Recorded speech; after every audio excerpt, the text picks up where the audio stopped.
আসসালামু আলাইকুম। অবিরাম বাংলা সংবাদে সবাইকে স্বাগত জানাচ্ছি। আমি রোকসানা ইভা। শুরুতে ইউপে সংবাদ শিরোনাম। রিজার্ভ চুরির ঘটনায় আরসিবিসি বিরুদ্ধে যুক্তরাষ্ট্রের আদালতে মামলা করেছে বাংলাদেশ ব্যাংক।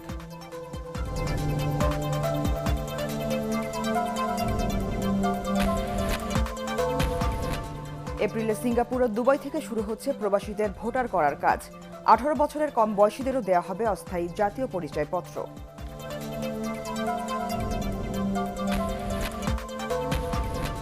ডিসেম্বরে শেষ হচ্ছে মেট্রো রেলের প্রথম অংশের কাজ, বললেন প্রকল্প সংশ্লিষ্টরা। নির্দিষ্ট সময়ে সীমিত পরিসরে শুরু হবে চলাচল।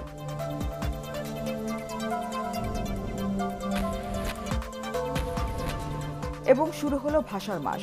বিকেলে উদ্বোধন হচ্ছে অমর একুশে বইমেলা।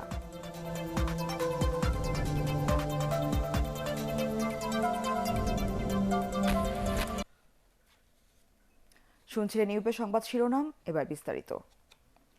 রিজার্ভ চুরির ঘটনায় অভিযুক্ত ফিলিপাইনের আরসিবিসি ব্যাংক কর্মকর্তা সহ কয়েকজনের বিরুদ্ধে যুক্তরাষ্ট্রের আদালতে মামলা দায়ের করেছে বাংলাদেশ ব্যাংক। রিজার্ভ চুরির অর্থ ফিরিয়ে আনতে ও অভিযুক্তদের বিরুদ্ধে যুক্তরাষ্ট্রের আদালতে শুক্রবার রাতে এ মামলা করা হয়। এতে ফিলিপাইনের ম্যানিলা ভিত্তিক রিজাল কমার্শিয়াল ব্যাংকিং কর্পোরেশন আরসিবিসিকে আসামি করা হয়েছে। বৃহস্পতিবার মামলা করার কথা থাকলেও আইনি প্রস্তুতি শেষ না হওয়ায় শুক্রবার এ মামলা করা হলো। 2016 সালের 5 ফেব্রুয়ারি যুক্তরাষ্ট্রের federal reserve bank of new ইয়র্কে থাকা বাংলাদেশের রিজার্ভের 10 কোটি 10 লাখ ডলার চুরি হয়। হ্যাকিংয়ের মাধ্যমে ভুয়া বার্তা পাঠিয়ে এই অর্থ ফিলিপাইন ও শ্রীলঙ্কার দুটি ব্যাংকে সরানো হয়েছিল। এর মধ্যে ফিলিপাইনে চলে যাওয়া 6 কোটি 64 লাখ ডলার এখনও ফেরত আসেনি। এই অর্থ ফেরত পেতে অভিযুক্তদের বিরুদ্ধে ব্যবস্থা নিতে যুক্তরাষ্ট্রের আদালতে মামলা করা হলো। এপ্রিলে সিঙ্গাপুর ও দুবাই থেকে শুরু হচ্ছে প্রবাসীদের ভোটার করার কাজ। কেবল ভোটারই নয়, বিদেশে 18 বছরের কম বয়সীদেরও দেওয়া হবে অস্থায়ী জাতীয় পরিচয়পত্র। জাতীয় পরিচয়পত্রের সেবা অব্যাহত রাখতে অন্তত 60টি দেশে স্থায়ী অফিস করার পরিকল্পনা করছে এনআইডি কর্তৃপক্ষ। তবে আপাতত বিদেশে ভোট গ্রহণের কোনো চিন্তাভাবনা নেই বলে জানিয়েছে নির্বাচন কমিশনার শাহাদাত হোসেন চৌধুরী। বিস্তারিত জানাচ্ছেন একরামুল হক সায়েম। চাকুরি, ব্যবসা কিংবা শিক্ষাসহ নানান কাজে প্রায় 1 কোটি বাংলাদেশি নাগরিক বিশ্বের বিভিন্ন দেশে অবস্থান করছেন। তাদের সিংহভাগেরই হাতে নেই জাতীয় পরিচয়পত্র। ফলে দেশে বিদেশে নানান সেবা নিতে জটিলতায় পড়েন প্রবাসীরা। তাই দীর্ঘদিন ধরেই বিদেশে গিয়ে প্রবাসীদের পরিচয়পত্র দেওয়ার প্রস্তুতি নিচ্ছে নির্বাচন কমিশন। প্রথমে সৌদি আরবের কথা ভাবা হলেও তা পরিবর্তন করে এখন সিঙ্গাপুর ও দুবাইয়ে প্রবাসীদের ভোটার করার পরীক্ষামূলক প্রকল্প শুরু করতে যাচ্ছে ইসি। সিঙ্গাপুর এবং দুবাই প্রথম দিকেই সিলেক্ট করার একটি কারণ হলো যে এখানে ইলিগাল বাংলাদেশিরা নেই এবং শিক্ষিত জনগোষ্ঠী। প্রবাসে থেকে ভোট দেওয়ার ক্ষেত্রে কিন্তু অনেক জটিলতা আছে। আমরা এই মুহূর্তে যে পদক্ষেপটা নিচ্ছি, কিন্তু পরিচয়পত্রের সাথে বিভিন্ন রকমের সেবাগুলো সম্পৃক্ত রয়েছে, সেই ক্ষেত্রে তারা যেন দেশে আসলে তাদের যে সেই সেবাগুলো তারা যেন যথাযথভাবে পায়। পর্যায়ক্রমে 100টি দেশে প্রবাসীদের ভোটার করার প্রস্তুতি নিচ্ছে জাতীয় পরিচয়পত্র নিবন্ধন অনুবিভাগ। একই সাথে বাংলাদেশি নাগরিক অধ্যুষিত দেশগুলোতে স্থায়ীভাবেও পরিচয়পত্রের সেবা চালু রাখার পরিকল্পনা নেওয়া হচ্ছে। যেসব দেশে দেখা যায় যে সংখ্যা অনেক বেশি এবং প্রতিনিয়ত যাওয়া আসা আছে, এই সকল দেশে হয়তো আমাদের নির্বাচন কমিশনের নিজস্ব অফিস স্থাপন করতে হবে। তবে রোহিঙ্গা সহ অনিয়ম করে বাংলাদেশি পাসপোর্ট ব্যবহারকারীদের শনাক্ত করা এবং পাসপোর্টে তথ্যের গরমিল সমন্বয় করে পরিচয়পত্র দেয়া কমিশনের জন্য চ্যালেঞ্জ বলে মনে করেন সংশ্লিষ্টরা। বিদেশে অনেক লোক আছে যারা বিভিন্নভাবে কিন্তু আগে চলে গিয়েছে। আগে এরকম অনেকে গিয়েছে বিভিন্ন রকমের তথ্য দিয়ে, কেউ পাসপোর্ট আছে, কারো পাসপোর্ট নাই। তো এই জায়গাটা তো একটা যেহেতু চ্যালেঞ্জ, বড় চ্যালেঞ্জ আছে। বিশেষ করে মিডল ইস্টের ক্ষেত্রে সৌদি আরবে প্রায় 2.5 লাখের মতো রোহিঙ্গারা সৌদি আরবে অবস্থান করছেন, যারা বাংলাদেশে পাসপোর্ট নিয়ে গিয়েছেন। তাদের হয়তো ভার্চুয়ালি আইডি কার্ড নেই। এটা একটা বড় চ্যালেঞ্জ। সংগৃহীত তথ্যের ভিত্তিতে দেশে যে ঠিকানা তারা ব্যবহার করবেন সেখানে পরীক্ষা নিরীক্ষা করা হবে, সরজমিন তদন্ত করা হবে। প্রবাসীদের ভোটার করার প্রকল্পের সম্ভাব্যতা যাচাই করতে এ মাসেই সিঙ্গাপুর ও দুবাইয়ে টিম পাঠানো হবে বলে জানিয়েছে নির্বাচন কমিশন। একরামুল হক সায়েম, এটিএন বাংলা, ঢাকা। এবছর ডিসেম্বরের মধ্যেই মেট্রো রেলের প্রথম অংশের কাজ শেষ হবে বলে জানিয়েছেন প্রকল্প সংশ্লিষ্টরা। নির্দিষ্ট সময়ে ছোট পরিসরে চালু হবে ট্রেন চলাচল। মেট্রো রেলের ব্যবস্থাপনা পরিচালক জানান, বর্তমানে 85 ভাগ পিলার স্থাপনের কাজ শেষ হয়েছে। বর্ষা মৌসুমের আগেই নিচের অংশের সব কাজ শেষ করা হবে। বিস্তারিত জানাচ্ছেন শফিকুল ইসলাম শামীম। মেট্রো রেলের প্রকল্প অনুযায়ী 2012 সাল থেকে 24 মেয়াদে এই প্রকল্প শেষ করার সময় নির্ধারিত ছিল, কিন্তু প্রধানমন্ত্রীর নির্দেশনা অনুযায়ী প্রথম অংশ অর্থাৎ উত্তরার দিয়াবাড়ি থেকে আগারগাঁও অংশের কাজ 2019 সালের মধ্যে শেষ করার কথা রয়েছে। সে লক্ষ্যে দ্রুত এগিয়ে চলছে মেট্রো রেল প্রকল্পের কাজ। এরই মধ্যে প্রায় 5টি স্থানে পিলারের উপর ভায়াডাক্ট বা স্প্যান বসানোর কাজ চলছে। মাটির নিচের যে অংশটা ছিল সেই অংশটা শেষ। এখন আমাদের কাজ হচ্ছে পিয়ার উঠতেছে, পিয়ারের উপরে ভায়াডাক্ট এটা বসছে। আমরা 1.5 কিলোমিটার ভায়াডাক্ট ইতিমধ্যে নির্মাণ আমরা সম্পন্ন করেছি। আমরা এটা ডিসেম্বর 2019 মাসের মধ্যে প্রথম অংশের নির্মাণ কাজ শেষ করব। কর্তৃপক্ষ বলছে জুলাই মাসেই চলে আসবে বহু প্রতীক্ষিত রেল লাইন। স্প্যানের উপর 2 ভাগে স্থাপিত হবে এই রেল লাইন।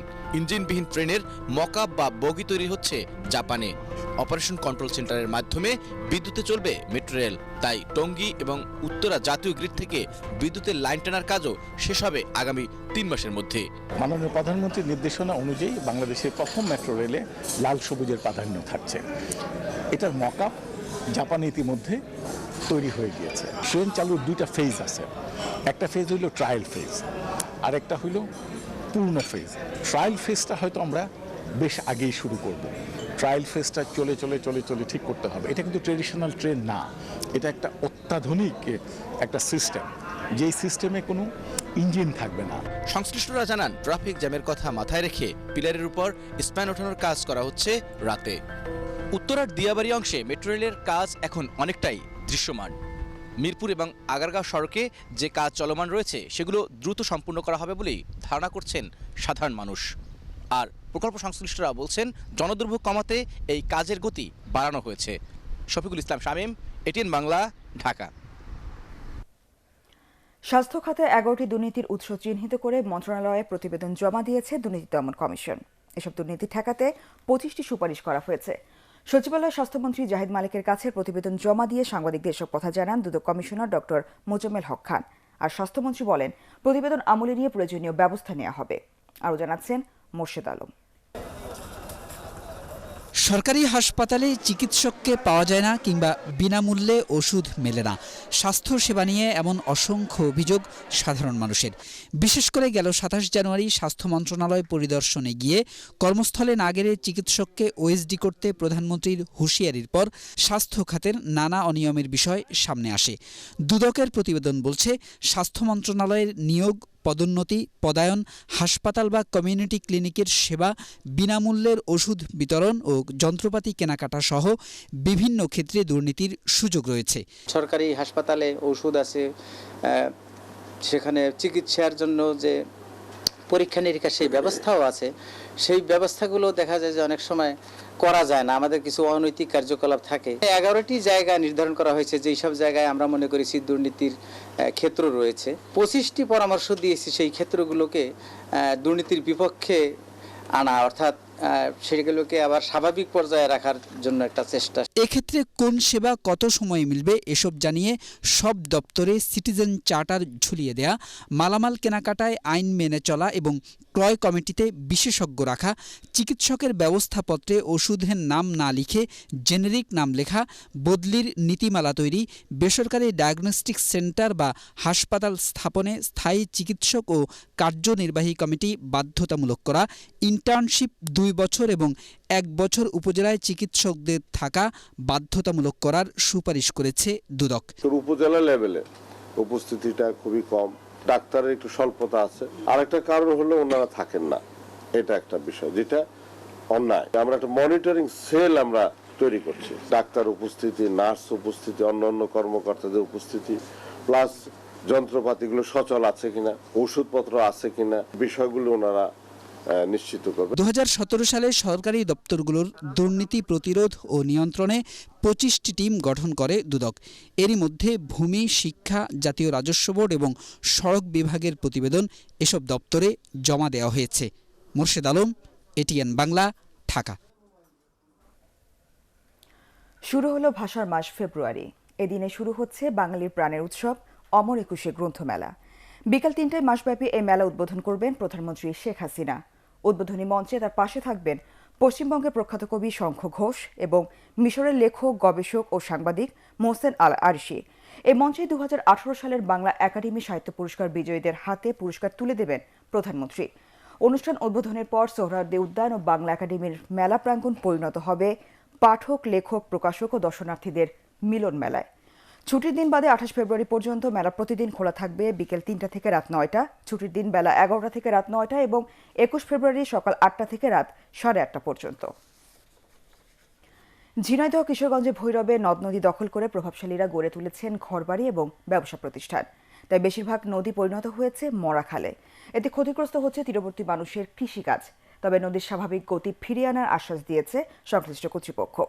ঝিনাইদহ প্রতিনিধি নিজাম জোয়ারদার বাবলু ও ভৈরব থেকে তুহিন মোল্লা রিপোর্ট, জানাচ্ছেন মামুনুর রশিদ। ঝিনাইদহ জেলার উপর দিয়ে বয়ে গেছে ছোট বড় 12টি নদী। এসব নদী একসময় প্রমত্তা থাকলেও বর্তমান চিত্র একেবারে উল্টো। নাব্যতা সংকটের কারণে শুকনো মৌসুমে নদী একেবারেই শুকিয়ে যায়। নদীতে জেগে ওঠা চর থেকে মাটি কেটে নিচ্ছে প্রভাবশালীরা, আর ড্রেনের ময়লা আবর্জনা গিয়ে পড়ছে নদীতে। এসব কারণে একদিকে যেমন কমছে নদীর প্রশস্ততা, সেই সঙ্গে মাছসহ জলজ প্রাণী ও পরিবেশ পড়ছে হুমকির মুখে। ময়লা আবর্জনা ফেলাচ্ছে, এতে নদীর নাব্যতা মরে যাচ্ছে। কিছু জায়গা আছে যেখানে দোকানপাট তৈরি করা হয়েছে, এগুলো অবৈধ স্থাপনা। কিছু প্রভাবশালী ব্যক্তি তারা নানাভাবে এই নদীগুলো দখল করছে।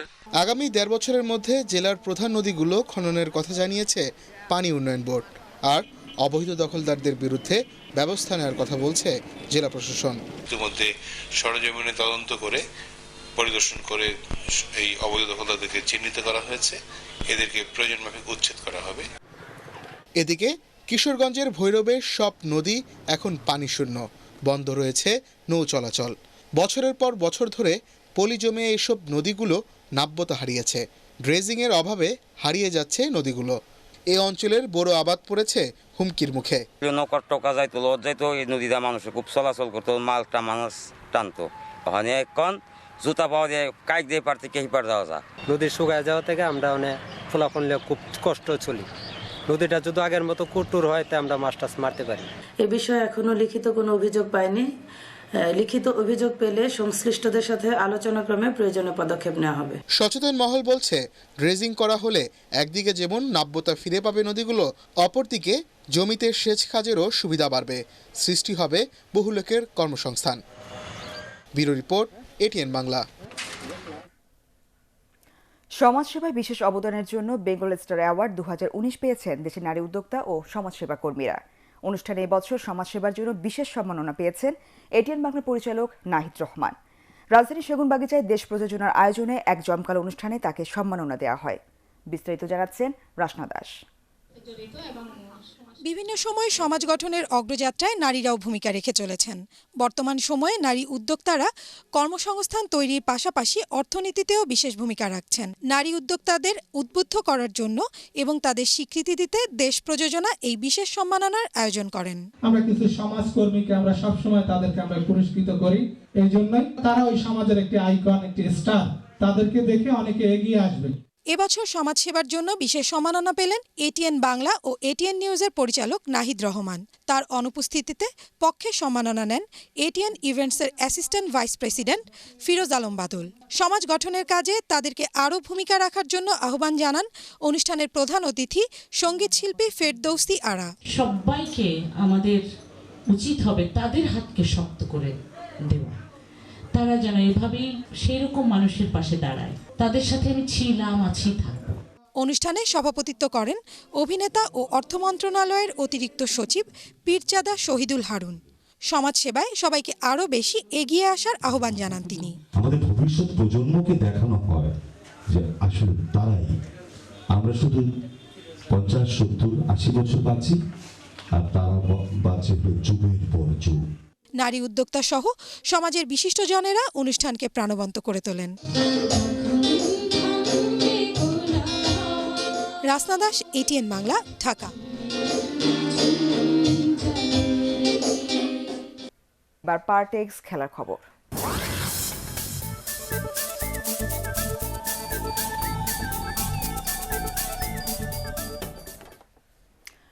করিম বেনজেমার জোড়া গোলে জিরোনাকে 3-1 গোলে হারিয়ে স্প্যানিশ কোপা দেল রের সেমিফাইনালে উঠেছে রিয়াল মাদ্রিদ। প্রথম লেগে 4-2 গোলে জেতা গ্যালাকটিকোরা এদিন ম্যাচে 27 মিনিটে এগিয়ে যায় বেনজেমার গোলে।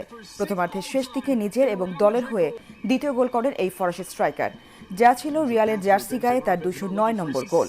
ক্লাব ইতিহাসে সেরা গোলদাতাদের তালিকায় 6 নম্বরে উঠে আসলেন বেনজেমা। এরপর পেদ্রো পোরো 71 মিনিটে জিরোনার হয়ে ব্যবধান কমান, তবে মার্কোস লরেন্তে 5 মিনিটের ব্যবধানে আবারও রিয়াল মাদ্রিদকে এগিয়ে নেন। তাতে 2 লাখ মিলিয়ে 7-3 গোলে জয় পায় লস ব্লাঙ্কোসরা। বিশ্বকাপ ক্রিকেটের প্রস্তুতি ম্যাচে বাংলাদেশের প্রতিপক্ষ ভারত ও পাকিস্তান। ইংল্যান্ডে বিশ্বকাপ ক্রিকেটের আগে অংশ নেওয়া দলগুলো 2টি করে প্রস্তুতি ম্যাচ খেলবে। প্রতিটি খেলাই হবে 50 ওভারের। বৃহস্পতিবার আইসিসি তালিকা প্রকাশ করে। আগামী 26 মে কার্ডিফে নিজেদের প্রথম প্রস্তুতি ম্যাচে পাকিস্তানের মুখোমুখি হবে বাংলাদেশ, আর 28 মে টাইগারদের প্রতিপক্ষ ভারত। শেষ করার আগে ইউপে সংবাদ শিরোনাম আরেকবার। রিজার্ভ চুরির ঘটনায় আরসিবিসি বিরুদ্ধে যুক্তরাষ্ট্রের আদালতে মামলা করেছে বাংলাদেশ ব্যাংক।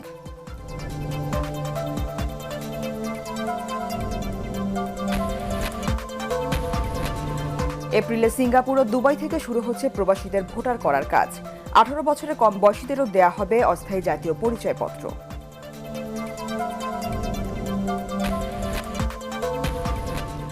ডিসেম্বরে শেষ হচ্ছে মেট্রো রেলের প্রথম অংশের কাজ, বললেন প্রকল্প সংশ্লিষ্টরা। নির্দিষ্ট সময়ে সীমিত পরিসরে শুরু হবে চলাচল।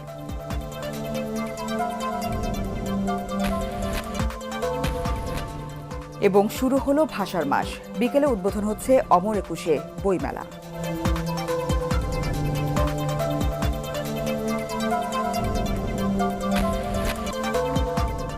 পরবর্তী সংবাদ দেখার আমন্ত্রণ জানিয়ে এখনকার মতো শেষ করছি। এছাড়াও এটিএন বাংলা সংবাদ ইউটিউবে দেখতে ব্রাউজ করুন www.youtube.com/ATN Tube News। সাবস্ক্রাইব করে এটিএন বাংলার সাথেই থাকুন।